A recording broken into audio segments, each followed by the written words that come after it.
हुए भी गरीबों की और कमजोर परिवारों की बातें करते हैं। आप ये देखिए कि वही राजनीतिक पार्टियां जो गरीबों की बात करती हैं, आपको 5 किलो गेहूं, 2 किलो चावल यह दे सकते हैं। आपने ये देखा होगा और बहुत सारी योजना लेकर आ रहे हैं कि हम महिलाओं को बस में फ्री कर देंगे या मान लीजिए महिलाओं को 1000 रुपये हर महीने दे देंगे। इस तरह की योजनाएं लाना बंद करें। क्यों कि यदि वो राजनीतिक पार्टियां गरीब या कमजोर परिवार की का ध्यान इतना ही रखना चाहती हैं तो देश के युवाओं, आप शिक्षित हो, आपने यह देखा है कि जब चुनाव का समय आता है तो वह राजनीतिक पार्टियां किन लोगों को अपनी राजनीतिक पार्टी का टिकट देती हैं।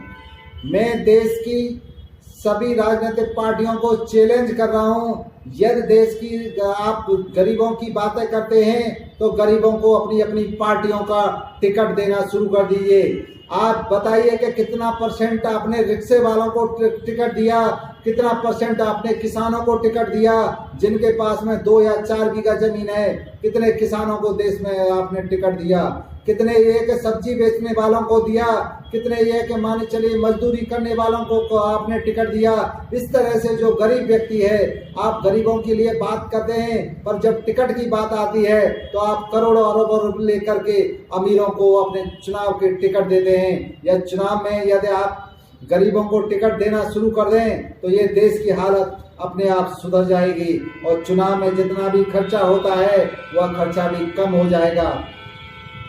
आप देखे तो देखिए, विकास इंडिया पार्टी देश के युवाओं, देश के नागरिकों आपसे कहना चाहती है कि विकास इंडिया पार्टी देश की एक पहली ऐसी राजनीतिक पार्टी है जो गरीब और कमजोर परिवार के युवाओं को ही टिकट देती है। करोड़पति अरबपतियों को विकास इंडिया पार्टी टिकट नहीं देती है, क्योंकि यह अमीरों के लिए तो सारी सुख सुविधाएं पहले से ही उपलब्ध होती हैं। जो भी राजनीतिक पार्टी जिस तरह से गरीबों के लिए जिस तरह से मुद्दे लेके आती है, उसी तरह से आगे बढ़ करके वह अपनी पार्टियों का टिकट दें।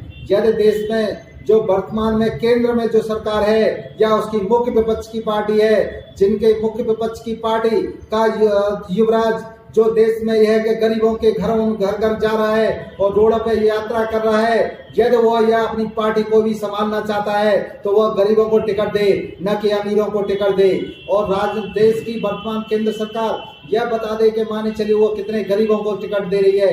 कि जिस तरह से मैंने आपको श्रेणी बताया है गरीबों की, उस तरह से कितने लोगों को आपने टिकट दिया। यदि लोकसभा की 543 सीटें यदि वर्तमान केंद्र सरकार यदि गरीबों को देना चाहती है तो मैं विकास इंडिया पार्टी अपना रजिस्ट्रेशन कैंसिल करा के उसी राजनीतिक पार्टी के साथ शामिल हो जाएगी। आप पहली बार देश में यह देखोगे कि किसी पार्टी के ने अपना यह के सिस्टम को, टिकट बांटने वाले सिस्टम को सही करने पर ही एक राजनीतिक पार्टी अपना रजिस्ट्रेशन कैंसिल कराने के लिए तैयार है। हम गरीबों की बात करते हैं पर गरीबों के लिए कुछ नहीं करते हैं। इसलिए विकास इंडिया पार्टी निःशुल्क टिकट देती है और किसी तरह का कोई चंदा नहीं लेना चाहती है।